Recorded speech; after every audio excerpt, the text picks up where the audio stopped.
If you're looking to create, grow, and sustain your wealth, download and subscribe to the Pain Points of Wealth podcast at BeBullish.com with Bob, Ryan, and Chris Payne. It's your podcast for market insights, money tips, and real talk on the economy. Download and subscribe at BeBullish.com.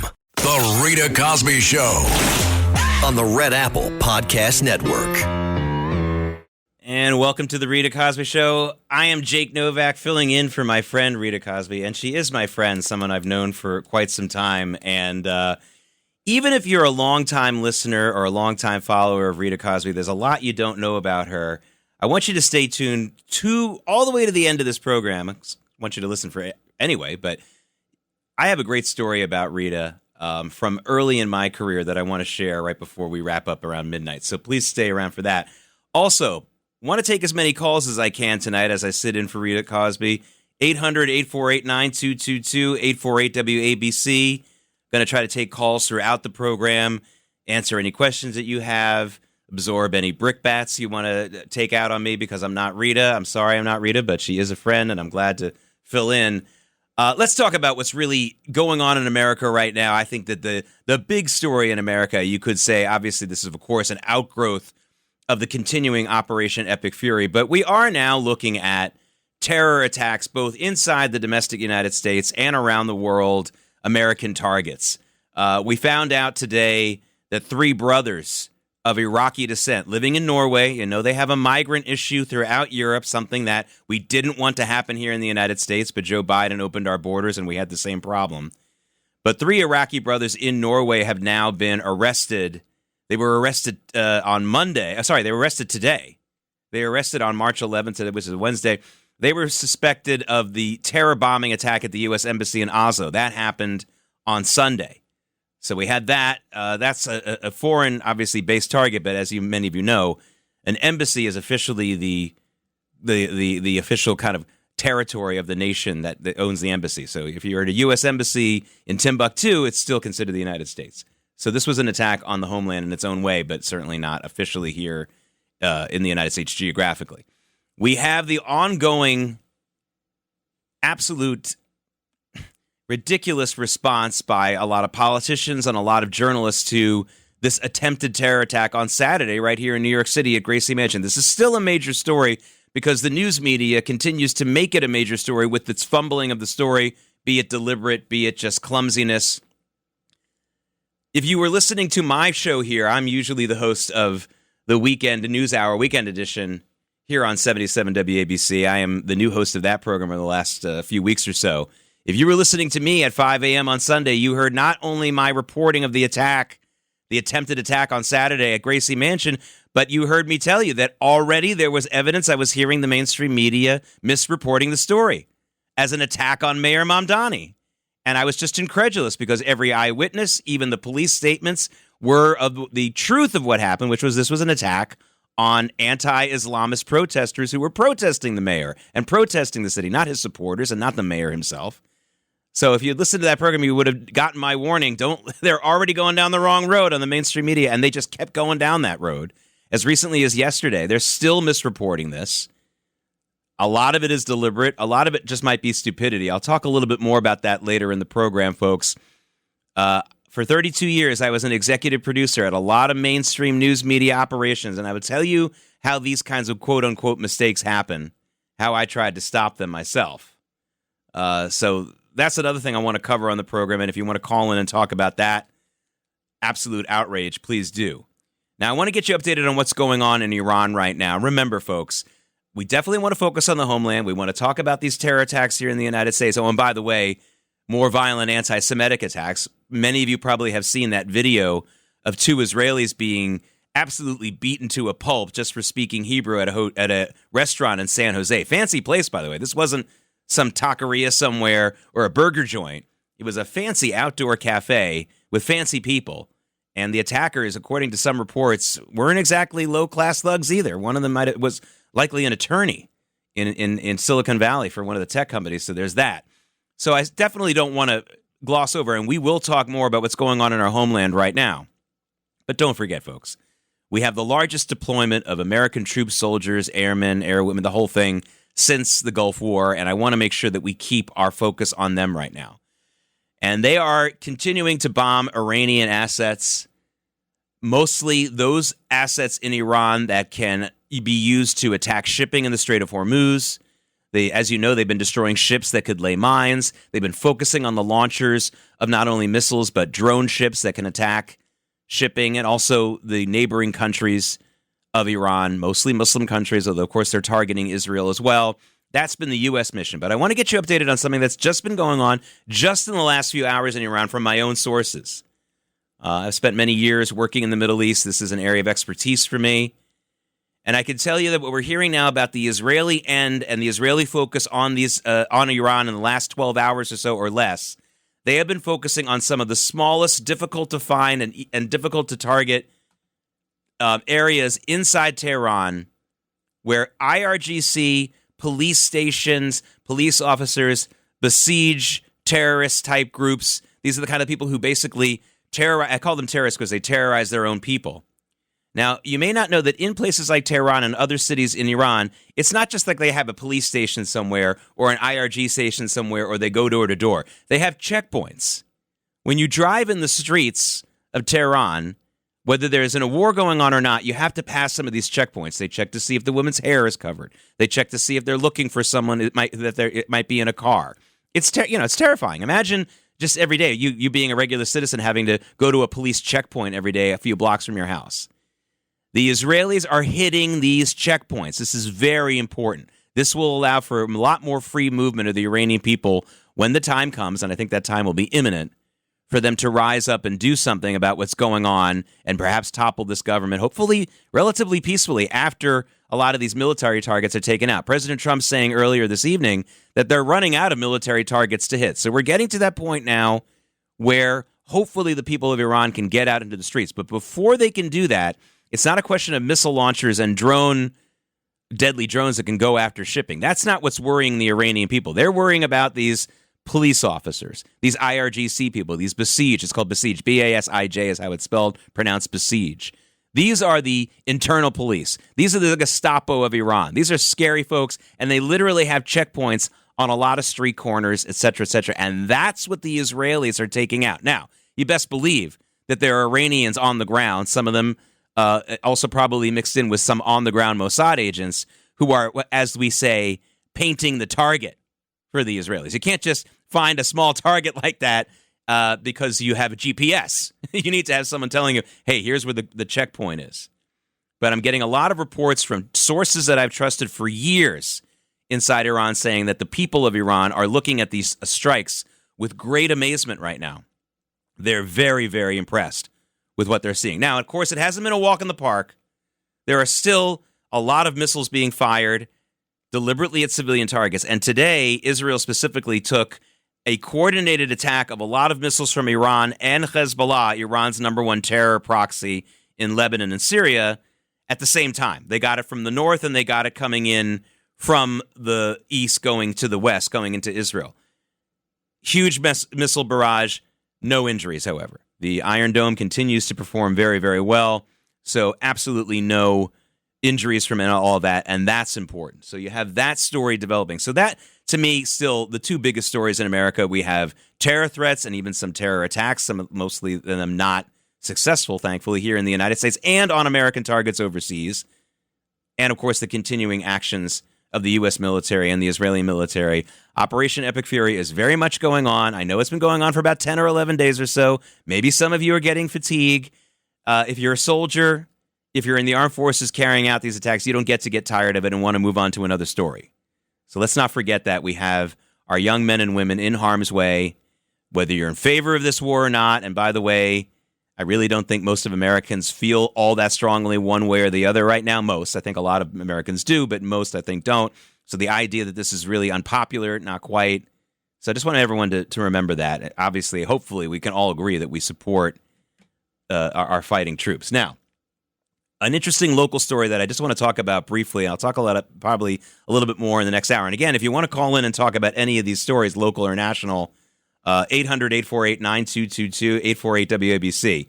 But an interesting developing story here for New York folks, and this goes beyond just sports fans, It looks like Steve Tisch, the 77-year-old minority owner of the New York Giants, a family that's had ownership or partial ownership of the Giants for a long, long time, looks like he's going to pass that ownership down to his children. And all of his siblings, he and his siblings, that generation is going to walk away from direct ownership of the Giants. This is an absolute outgrowth of the Epstein files. He's poorly referred to. I don't think anyone gets really great mentions in the Epstein files, but he certainly is not looking too good in the Epstein files.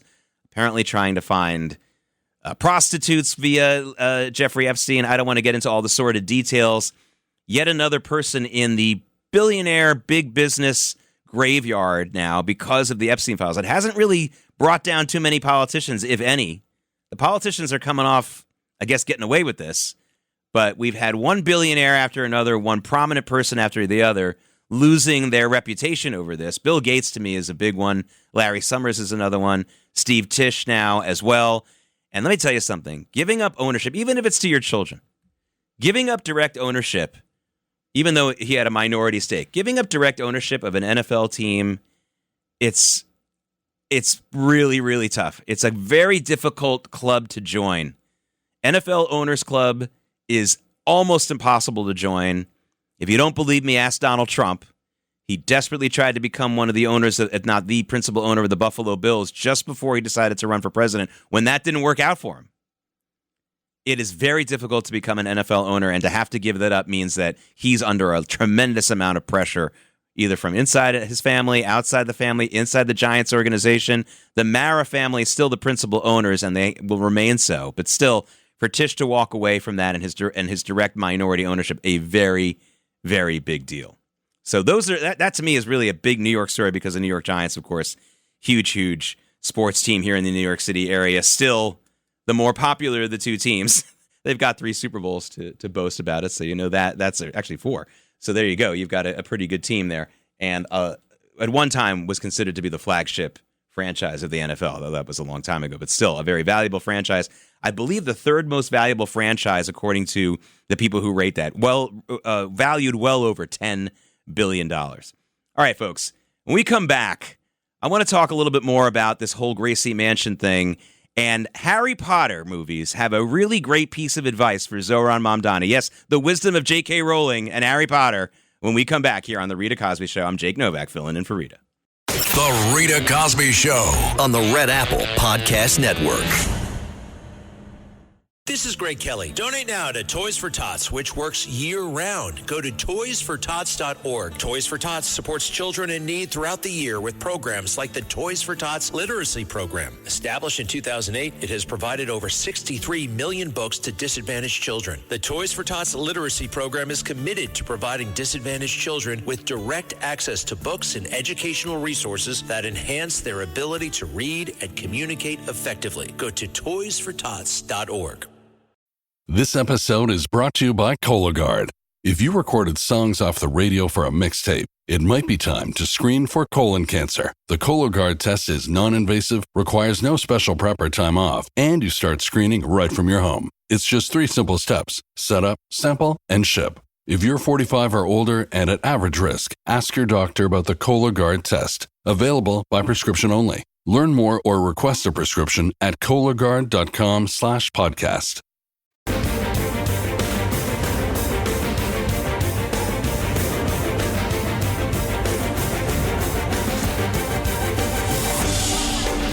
It's the Rita Cosby Show. And this is Jake Novak filling in for my friend Rita Cosby. Thank you so much for joining us. And remember, please stay right to the end of this program at midnight Eastern time. I want to share a story about Rita Cosby that even I think some of her biggest fans don't know. And just something that I think about a lot when I think about Rita and her great career. Folks, it doesn't help to play rhetorical games when you talk about your enemies. A number of people have pointed out, rightfully so, that Zohran Mamdani, the mayor of New York City, has not said the term Islamic terror or attempted jihadis or anything about the 2 guys who were just that, Islamic terrorists, trying to be jihadis, who got arrested for trying to attack the people protesting the mayor and protesting the Islamification of New York, what they called that. And that, of course, was their target. The mayor wasn't the target. They weren't targeting Muslims. They were Muslim terrorists themselves. And he wouldn't say it. And the fact that he wouldn't say it He wouldn't say the term Islamic terrorism. Reminded me of another guy who wouldn't say Islamic terrorism until he was finally forced to explain why he wouldn't say it, and he gave us this ridiculous answer. This is President Obama back in 2015 with his twisted logic for not saying the absolute clear truth. And let me make a final point. For a while now, the main contribution of some of my friends on the other side of the aisle have made in the fight against ISIL is to criticize this administration and me for not using the phrase radical Islam. That's the key, they tell us. We can't beat ISIL unless we call them radical Islamists. What exactly would using this label accomplish? What exactly would it change? Would it make ISIL less committed to trying to kill Americans? Would it bring in more allies? Is there a military strategy that is served by this?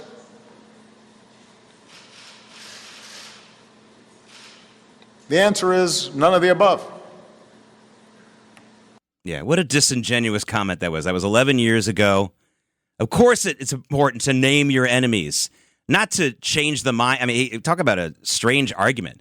He said that would change the minds of our enemies wanting to kill us if we call them out. No, it's about galvanizing the public, letting people understand who's trying to kill us, helping us have not only resolve, but strength against them. What a horrible thing that President Obama said back then 11 years ago. Should really, of the many things to be ashamed of, that should be one of them. So Zohran Mamdani, don't listen to Barack Obama about that. Have some decency and mention radical Islam. And if you don't want to listen to me, how about listening to Professor McGonagall from the Harry Potter movies? This is from the last Harry Potter movie, when she makes it clear why it's important to say the name of your enemy. You do realize, of course, we can't keep up you-know-who indefinitely. That doesn't mean we can't delay him. And his name is Voldemort. Phileas, you might as well use it. He's going to try to kill you either way. Pierre Totem Locomotor! Yeah, J.K. Rowling, I am convinced that in the course of her writing, the Harry Potter books became more and more of either a conservative or at least a common sense person. Her courageousness, her courage, standing up against trans terrorism, especially against children and girls, has been absolutely beyond the pale of what you could expect from anyone. She didn't have to wade into that. She clearly cares about children and girls. And here in this movie, in this book, she writes the truth about how you have to say who your enemy is. You can't pussyfoot around this. You got to tell people this is the enemy, whether it's Lord Voldemort or radical Islam. And not doing that enables them, strengthens them, and it doesn't change their mind. We're not trying to change the mind of the enemy. We're trying to make sure everyone is safeguarded and understands who the enemy is and why and how we can work against it. I'm certainly not putting money on Zohran Mamdani ever using the term radical Islamist, but if he does, he'll do it like Obama did and spit it out of his face. Hey, I'm going to take some of your calls. We got some calls waiting. I'm Jake Novak filling in for the Rita Cosby Show, and I'll take some of your calls when we come back. Please call in. The Rita Cosby Show on the Red Apple Podcast Network.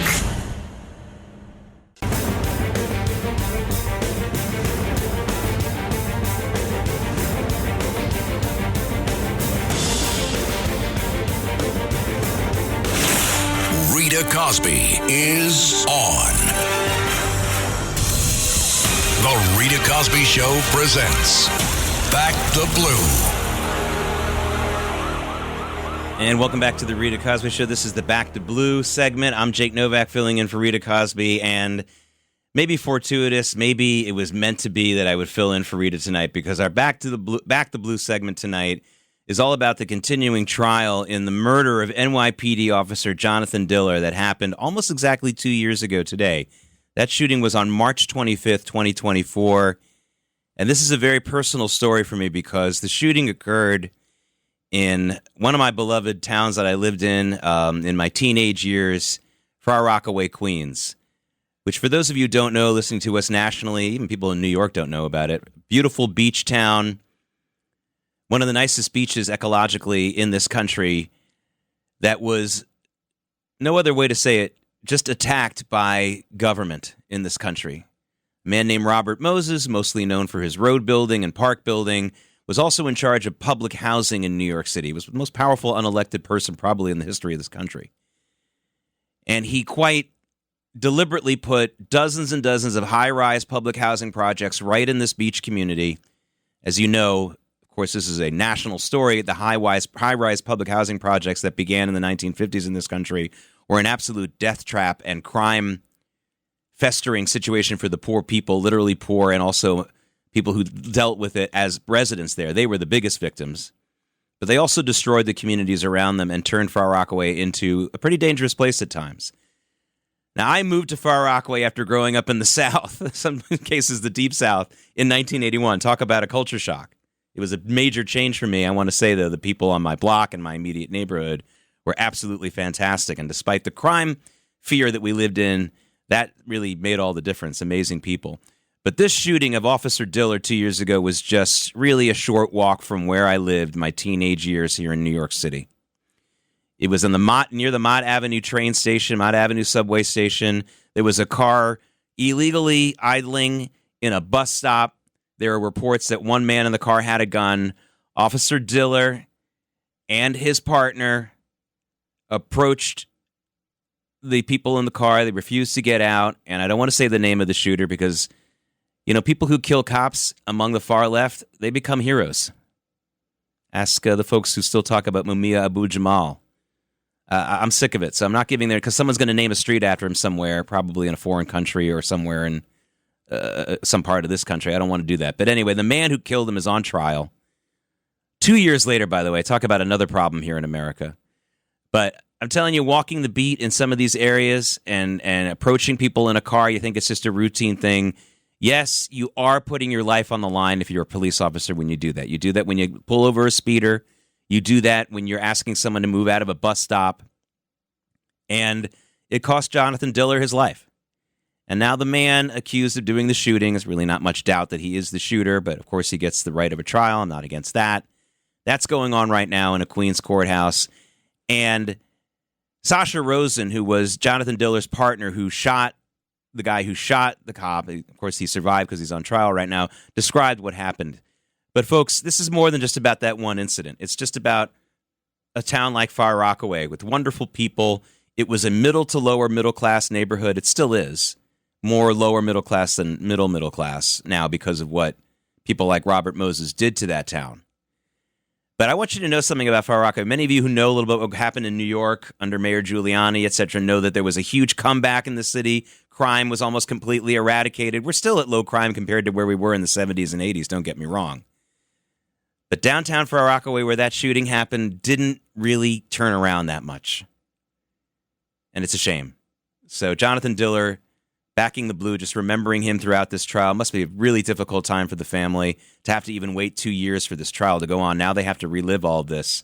Not very easy. Not very easy at all. So kudos to Jonathan Diller. Kudos to Sasha Rosen and his partner who was testifying today. And hopefully that trial will end quickly with the maximum sentence for the shooter. I want to get to some of your calls right now, talking about things that are scary and harrowing.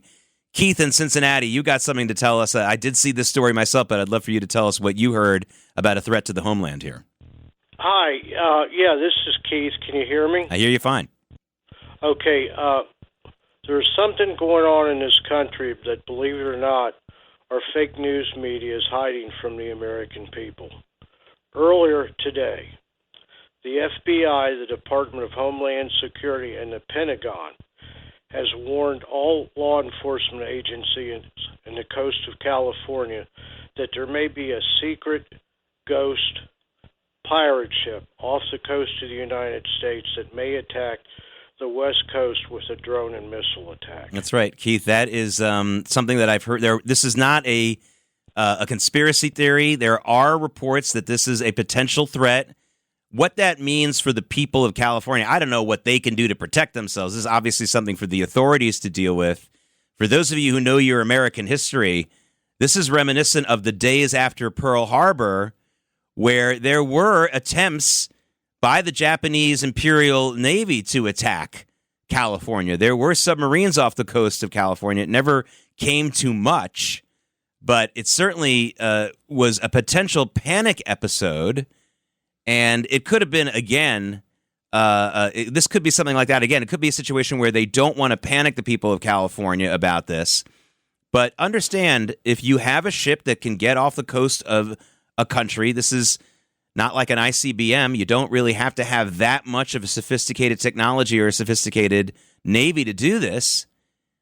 This is something that clearly the authorities need to consider, the military needs to consider. Now, I want to tell you a couple things that I do know about Homeland Security here in the United States. First of all, for those of you who wonder about all those military installments that America's allies have, whether it's the Ukrainians or Israel, I hear a lot of people ask me, how come we don't have Iron Dome here in the United States? Well, of course, President Trump wants to call it the Golden Dome and get many more missile defense type programs here in the United States that would also be able to protect us from drones. But this is not a secret. It's just the exact location is a secret. We do have at least 2 Iron Dome batteries in this country right now. It's presumed that one of them is protecting Washington, D.C. If I had to guess, there's another one further out on the West Coast. No definite confirmation of that, but it's been reported that of the actual locations. But it's absolutely true that we have Iron Dome batteries here in the United States. And if that's the case, they can be helpful in drone defense as well, by the way. So that might be one of the reasons why they just figured, this isn't something, they don't want civilians in California, the ones who are armed, they'll be standing outside their homes with shotguns looking for drones. That might be one of the reasons. But people should be warned.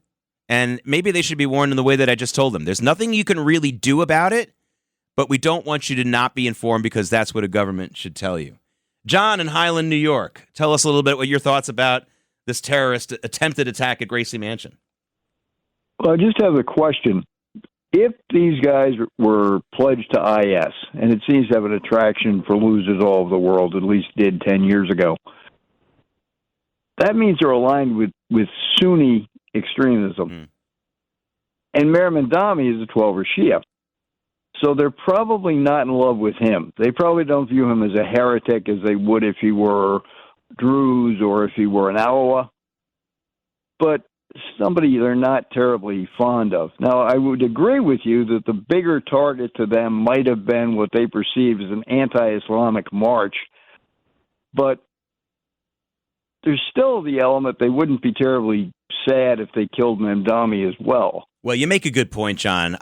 Certainly, if the attack had been successful, it wouldn't make Mayor Mamdani look good, right? They're not trying to kill him necessarily, but it certainly would add to the narrative of chaos under the Mamdani administration. So it would be a win-win for them. They would get these kuffars, as they call them, non-Muslims, and they would also embarrass a Muslim they don't like. But, what you're talking about is something that everyone should understand. Islam has been in a state of civil war for about 1,400 years. When Muhammad died, there was a succession battle, and that, of course, there are a lot of different groups of Muslims, but the 2 main branches of Islam were born out of that dispute, a succession dispute. And one became the Sunnis, which is the dominant form of Islam, and the others were the Shia. Iran is the leading Shia nation in the world, although there are Shia Muslims everywhere. Right now, you would have to say Saudi Arabia is the leading Sunni nation because it's the wealthiest. They certainly don't have the strongest military, although they do have a military. And it's believed they may have some nuclear capability as well, although I don't think it's completely operational, but that's another discussion. But you make a point. There has been a real civil war within Islam for a really long time. And by the way, that's their main event. If you think they hate Americans, if you think they hate Israelis, it's the hatred between the Sunni and the Shia that is really the main event.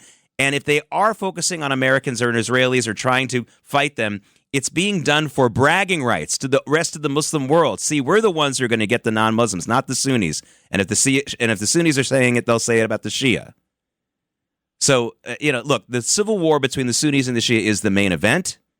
It's something that a lot of Americans don't understand. It's something that can give us leverage as the United States working and figuring out who's up against who and who we can deal with better at one point with the full knowledge, and we should be very upfront about this, that at some point our allies within the Muslim world may become our enemies and vice versa. That certainly happened when people think about that with the whole triangulation thing that President Nixon did with the Chinese and the Russians. Now I believe the Chinese are a much bigger threat than the Soviets were back then. So these things change. But you make a big point. You make a very good point about the situation that these guys who attacked the protesters at Gracie Mansion would not have been shedding a tear if there was any problem here going on about for Mamdani, if he had either been hurt or if his reputation had been sullied. I think that they were successful with that because Mamdani hasn't handled this well. Greg in Michigan, you want to talk about what the mainstream media wants to believe is the biggest story of this war. What do you want to talk to us about, Greg in Michigan? Hey, Jake, thanks for taking my call. Mr. Positive, everybody go for your dreams. I want to talk to you about transparency. Do you think in your mind that Trump has defined or articulated objectives in this war with Iran? And the reason I'm saying that is that, he says that he doesn't want to go into new wars. He has said that in the past. The transparency of the shooting or the bombing of the schools, it's coming out that maybe Americans did it. And God forbid, I love our soldiers there. I want them to come home safe and sound. And, I just feel that we're missing transparency. And the objective that Trump wants to articulate in this war, obviously, is to get rid of missiles, from Iran. And the reason being is that Iran hates us. But I would submit to you, that probably 100 countries around the world hate us, specifically China, Russia, would love us to be off the face of the earth, wipe us off the face of the earth if they had a chance. Yeah, Greg, you bring up a good point that I've been trying to articulate, and I have been, and again, just for those of you just tuning in, I'm Jake Novak filling in for my friend Rita Cosby right now. One of the points that is made in the arc. So, for example, I think when the war began, there were some people who were saying, "Oh, why are we going to war with Iran? They're not at war with us." And I think that argument has been debunked. They've been at war with us for 47 years. We're starting to know by heart now that long list of all their acts of war against the United States. But now another argument has emerged, which I think you've articulated pretty well, or at least started to, is that, well, okay, they have been at war with us, but we're the superpower, right? And if we're the superpower, we can't respond with all-out war against every provocation from every country that wants to kill us. Now, you also mentioned that you didn't think President Trump necessarily was being too clear. I would urge you to listen to his statement that he made and again, it was early in the morning, so maybe you missed it. But the statement he made to this country on the early morning hours of Saturday, that first day of Operation Epic Fury, I think it was actually very clear. And the most important part of the statement that he said was, we can't take it anymore. And he listed the acts of war for so long. At some point, we have to say that. And I would ask anyone who says, well, we can't go to war for every little thing, tell me the number. What's the number of American dead people that you think is not big enough? Is it 100? Is it 500? Is it 1,000? Is it 3,000? What's the number when we finally have to respond? That's a tough answer, but if you're not forced to try to think about it, then you're not being completely honest. But I do appreciate your call, Greg. I'm Jake Novak filling in for the Rita Cosby Show. We got a lot more to cover. I'm going to take more of your calls. When we come back, I'm going to talk about this Abby Phillip situation at CNN. Remember, I used to be a producer there. I got some inside information for you about how these things work. Stay with us. And again, don't forget to call in. Thank you so much. The Rita Cosby Show on the Red Apple Podcast Network. Fox News is now streaming live on Fox One. When news breaks, we don't just report it. We go beyond the headlines to get the full story. Get live coverage, in-depth analysis, and perspectives from the voices you trust, all in one place. Whether you're at home or on the go, stay connected to the stories shaping our world. Stream Fox News on Fox One. Download today.